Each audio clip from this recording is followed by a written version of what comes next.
With such an emphasis these days upon occupational health and safety, safe laboratory practice should be a high priority for all students attempting practical work. With me is Mr. Andrew Wright, the Laboratory Supervisor for Chemical Engineering. So, Andrew, as Laboratory Supervisor, it's your responsibility to maintain safety in the lab at all times. Can you give us some examples of the kind of practice that should be avoided? Yes, I certainly can, John. Basically, it just comes down to common sense. Things like knowing the particular hazards of dangerous materials that you're going to use, and things like not eating these materials because you never know, they just might be contaminated.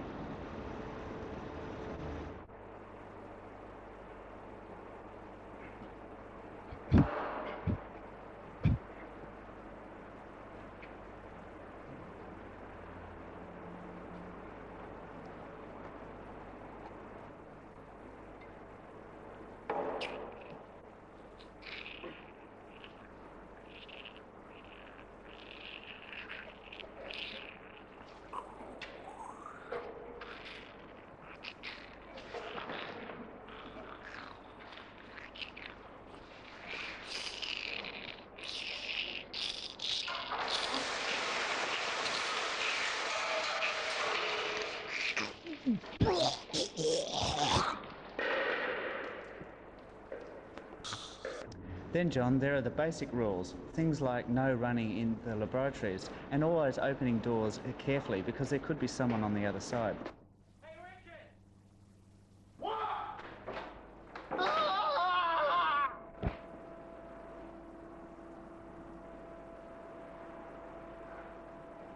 Always handle things like acids very carefully and always wear the correct safety equipment, particularly gloves if the acid is concentrated.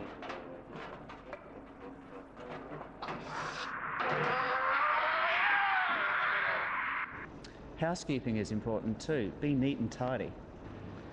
Often students, particularly postgraduates, get so involved in their actual research that they neglect their apparatus. It's very important that the apparatus be securely placed on the bench so that it won't fall over. Keep the workspace as tidy and as ordered as possible. You also need to ensure that power cords, etc., are not placed in walkways where people are likely to trip over them and pull the equipment off the bench. Ah, Dr. Williams, good to see you. Yes, we're finally getting some results from the apparatus. Yep, that $1 million contract's almost ours. Oh, no. Holy shit!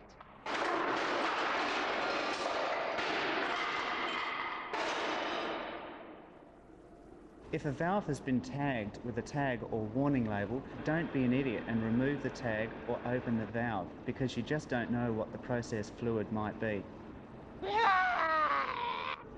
If you're doing a once-off practical or are using a piece of equipment that you're unfamiliar with, make sure you know how to use it.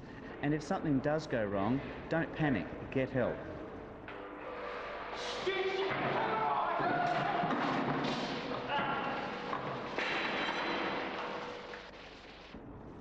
Those are just a few of the examples that spring to my mind, John. Okay, are there any others you can think of? Well, not really, but leaving a loaded gun in a laboratory might cause some problems.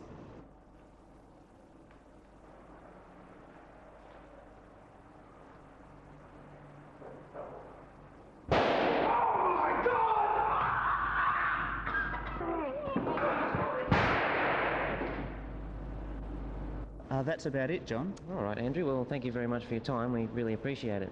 Oh, that's a pleasure. And one more thing. Things we've talked about here apply just as much to outside the laboratory as to within. Things such as? Never try and find a flammable gas leak with a naked flame. I can smell some gas.